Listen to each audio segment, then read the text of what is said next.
बिस्मिल्लाहिर्रहमानिर्रहीम। अस्सलामु अलैकुम।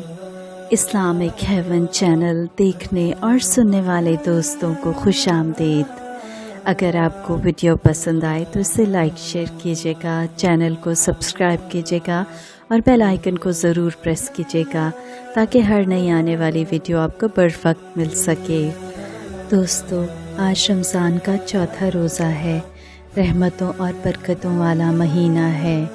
इस माह मुबारक में हर सच्चे दिल से की गई इबादत का अजर 70 गुना ज़्यादा है, 70 गुना ज़्यादा सवाब है। यानी आपको 4 सादतें मिल चुकी हैं, 4 दिन के रोज़े आपने पा लिए हैं।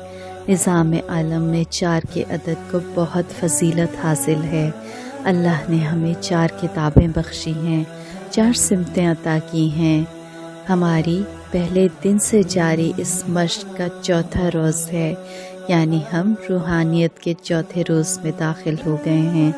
हमने 3 रोज़ में 3 अमल किए जो हमें दुनियावी ज़रूरतों से निकाल कर रूहानी सुकून की तरफ लेकर जाते हैं। आज के इस अमल की तरफ जाने से पहले मैं आपको हज़रत राबिया बसरी रहमतुल्लाह अलैह का एक वाक़या सुनाना चाहती हूँ। एक मर्तबा हज़रत राबिया बसरी ने 7 शब रोज़ मुसलसल रोज़े रखे और रातों को आराम भी ना कर सकीं।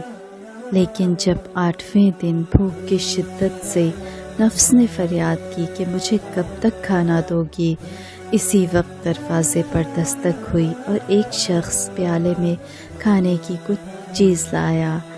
आपने उससे वो प्याला ले लिया और शमा रोशन करने लगी।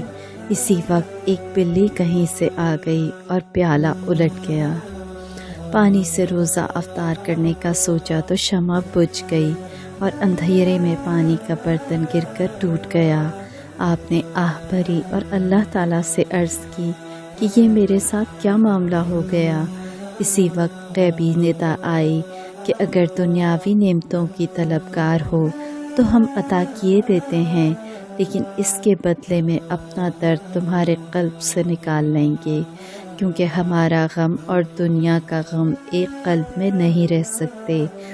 ये निदा सुनते ही आपने अपना कल्ब हुब्बे दुनिया से इस तरह खाली कर दिया जैसे मौत के वक्त हो जाता है। ये तमाम रूहानियत के दर्जात हैं, यानी कुछ पाने के लिए आपको कुर्बानी देनी पड़ती है। तो दोस्तों, चलते हैं आज के अमल की जानिब। आज का ये अमल सहरी से शुरू होता है, यानी अगर आप सहरी से 15 मिनट पहले उठ जाएं तो तहज्जुद के ये 2 नफल पढ़ें। इसका कोई बदल कहीं पर नहीं। अजर के लिहाज से ये बहुत भारी अमल है।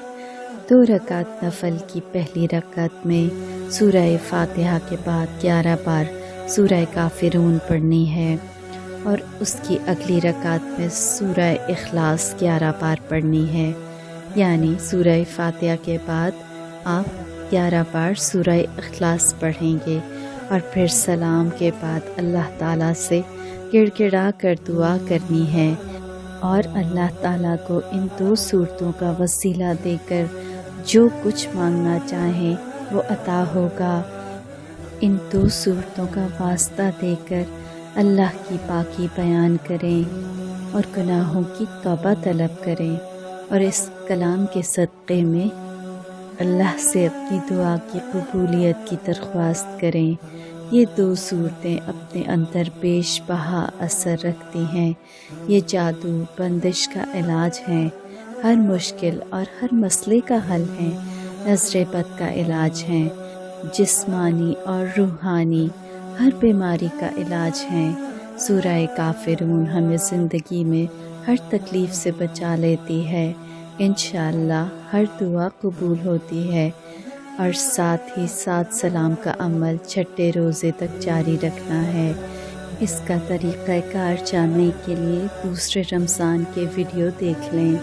ये एक बेमिसाल अमल है। ये कुरान पाक के 7 सलाम हैं और बहुत बाकमाल हैं। पूरे यकीन से करें और जो दुआ मांगेंगे अल्लाह ताला से कबूल करेंगे इंशाअल्लाह।